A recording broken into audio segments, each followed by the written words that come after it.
अस्सलाम वालेकुम। मैं नदीम अख्तर, रुकन मजलिस आमला अंजुमन इस्लामिया और कन्वेनर ईदगाह हरमू रांची।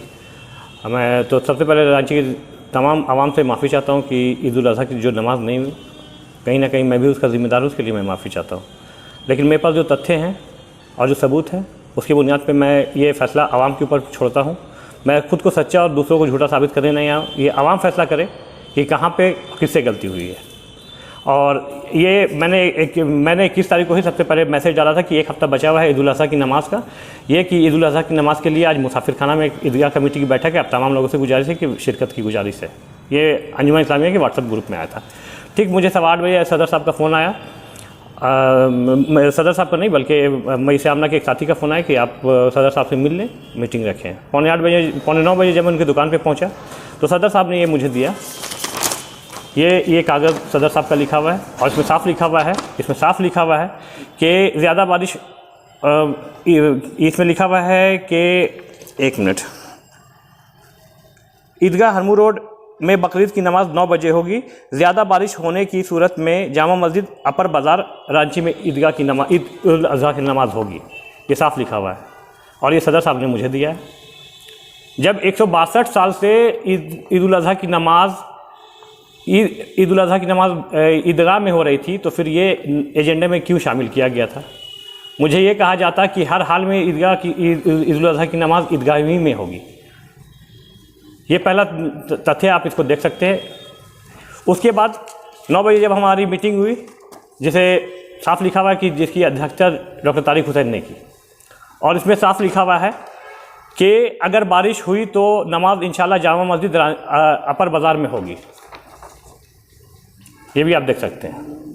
इसमें किस किस के हस्ताक्षर हैं? और इसमें हस्ताक्षर है एज ए सदारत के थे डॉक्टर तारिक हुसैन साहब, मेरा नदीम अख्तर, मोहम्मद नजीब, शाहिद अख्तर भाई, वसीम और शाहीन भाई का साइन है। इसमें 6 लोग अवेलेबल थे, वहाँ पे 6 लोगों ने इसको ये किया। उसके बाद जब मामला ये आया तो फिर मैंने मंगल के दिन वहाँ पे बैठा और दिन भर वहाँ रहा। बारिश लगातार हो रही थी। मैंने इसमें साफ लिखा है कि अस्सलाम वालेकुम, लगातार बारिश हो रही है, ईद उल अज़हा की नमाज का क्या किया जाए? पहले ही कंफर्म कर दिया जाए कि नमाज जामा मस्जिद में होगी क्या।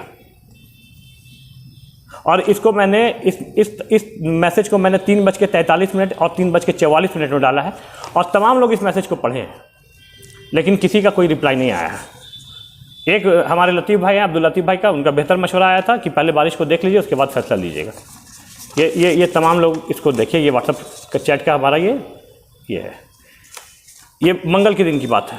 बुध के दिन हुआ ये कि और ये भी मैसेज डाला गया कि पहले ही कंफर्म कर दिया कि नमाज जामा मस्जिद में होगी क्या। मैं खुद पूछ रहा हूँ सवाल, ये भी तमाम लोग इस मैसेज को देखें। उसके बाद जो लोग देखे उनका टाइमिंग भी यहाँ पे अवेलेबल है, आप देख सकते हैं। उसके बाद बुध के दिन मैं फिर गया वहाँ पे और मुसाफिर खाना की जो मस्जिद है वहाँ से मैंने जानमाज़ को वहाँ भिजवा दिया।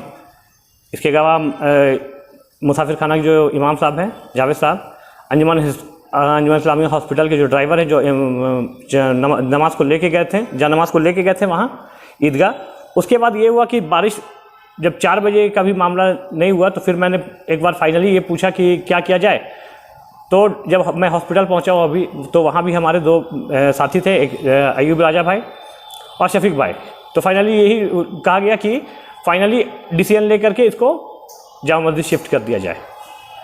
4 बजे मैं भागा जब आया अंजुमन इस्लामिया के ऑफिस में, तो वहाँ पे हमें ऑफिस बंद मिला। मैं घर चला गया और शाम में जब 7 साढ़े 7 बजे जब मैं वापस आया तो 7:45 बजे के लगभग मुझे ऑफिस स्टाफ जो तारिक भाई है उन्होंने लिख के पैड पे दिया और मैं डॉक्टर तारिक हुसैन से साइन करवा के उसको सर्कुलेट किया गया।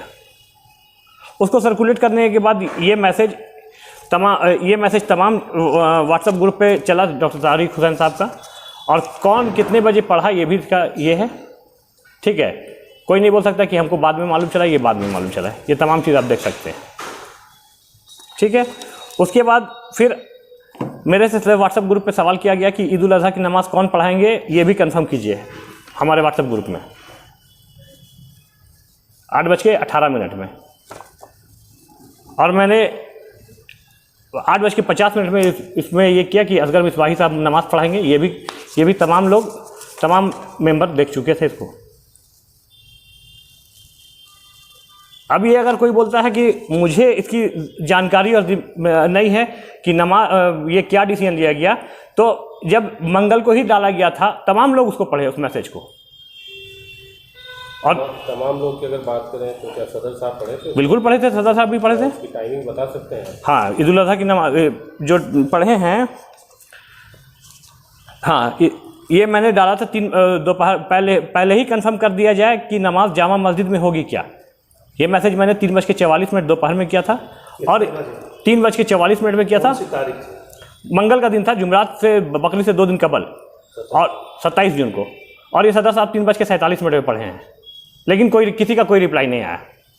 जब नोटिस जारी हो गया जी, उसके बाद जो है जब ग्रुप में डाला गया तब जो है सदर साहब ने क्या पढ़ा था, इसकी जानकारी दे सकते हैं? कौन वाली जानकारी? जब नोटिस जारी हो गया कि नमाज जो है, हाँ, ये 9:28 में वो पढ़ चुके थे। वो ये डाला, ये नूर भाई ने मैसेज किया था कि ईद उल अज़हा की नमाज कौन पढ़ाएंगे ये भी कंफर्म कीजिए। तो मैंने 8:50 में डाला कि असगर मिसबाही साहब पढ़ाएंगे। ये आप देख सकते हैं, टाइमिंग देख सकते हैं। और टाइमिंग देखने के बाद ये सदर साहब 21:28 मतलब 9:28 में पढ़ चुके थे इस मैसेज को।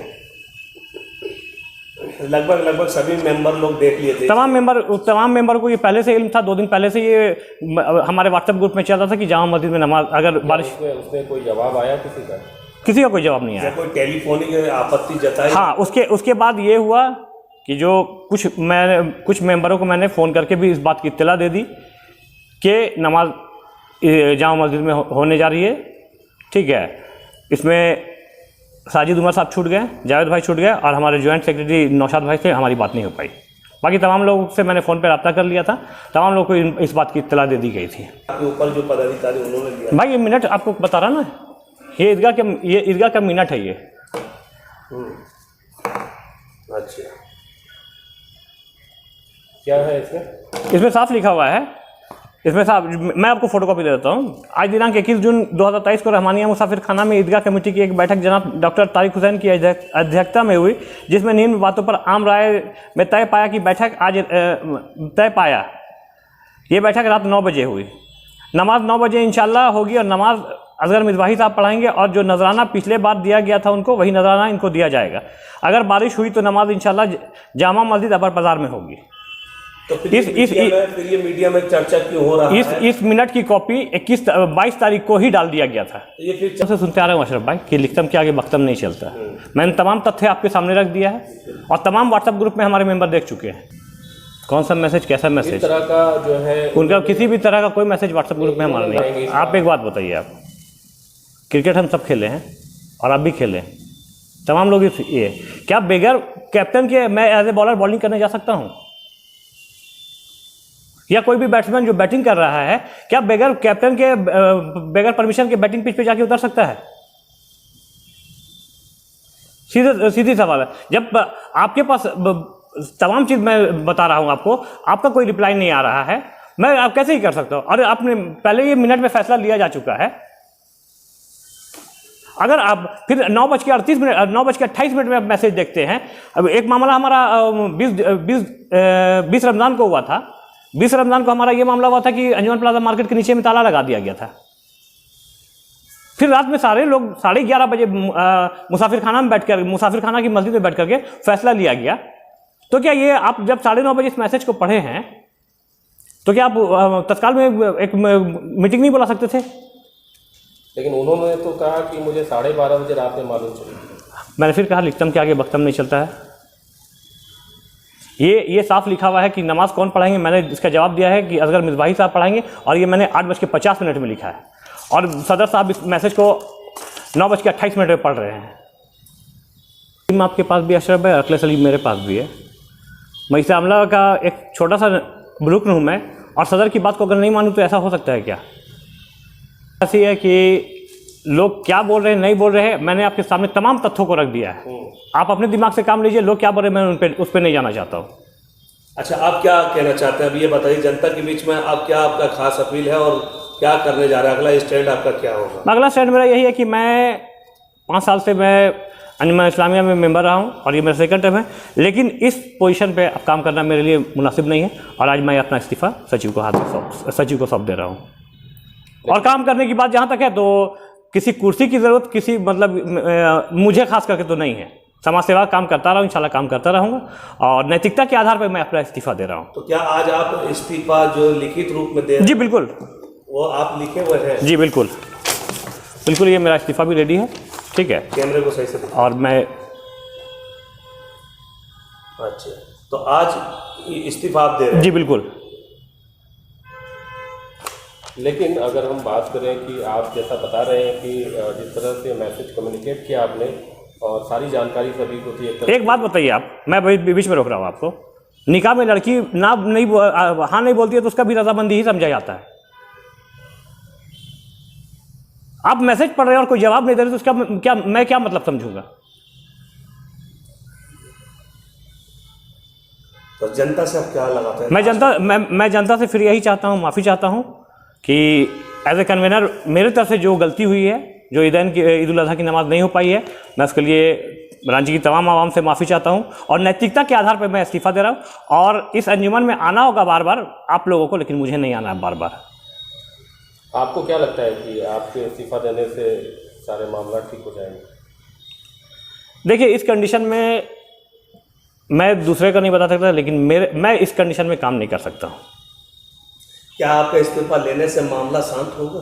अब ये कम से कम ये मेरी दिल्ली तसल्ली रहेगी कि कम से कम जो मेरे से जो गलती हुई, अगर लोग कह रहे हैं कि मेरे से गलती हुई है, मेरे कम से कम दिल को सुकून मिलेगा कि अगर मेरे से गलती हुई तो मैंने इस्तीफा देकर इसकी भरपाई कर दी। देने से रांची की आवाम का क्या फीडबैक आएगा, क्या आपको पता है? ये मैं नहीं जानता हूँ और बहुत तरह की बातें सुनने को मुझे भी मिली, लेकिन मैं उस पर नहीं जाना चाहता हूँ।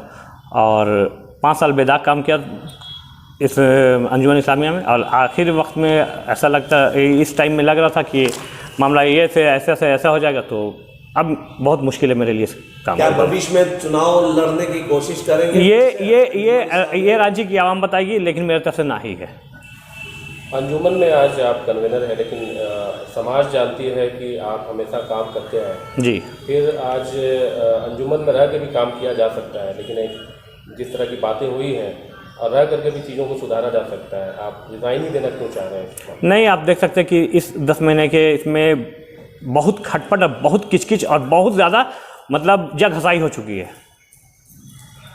क्या आपको कोई काम करने से रोक रहा है? नहीं, काम करने से अल्हम्दुलिल्लाह किसी ने नहीं रोका, ठीक है ना।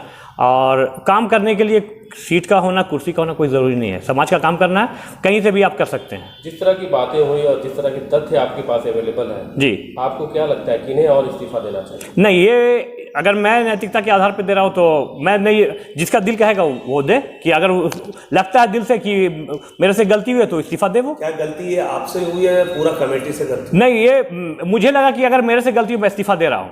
बाकी लोगों को भी ये एहसास होना चाहिए कि गलती उनसे भी हो, इस्तीफा दे, नहीं लगता तो नहीं दे। ये तो ज़मीर की आवाज़ है। चलिए, बहुत बहुत धन्यवाद मीडिया से बात करने के लिए। नहीं, एक बात मैं ये करता हूँ कि एक लास्ट में ये बोल देता है अल्लामा इकबाल साहब का शेर, तू इधर उधर की बात ना कर, काफिला क्यों लूटा, मुझे रह जनों से गिला नहीं, तेरी रहबरी पे सवाल है।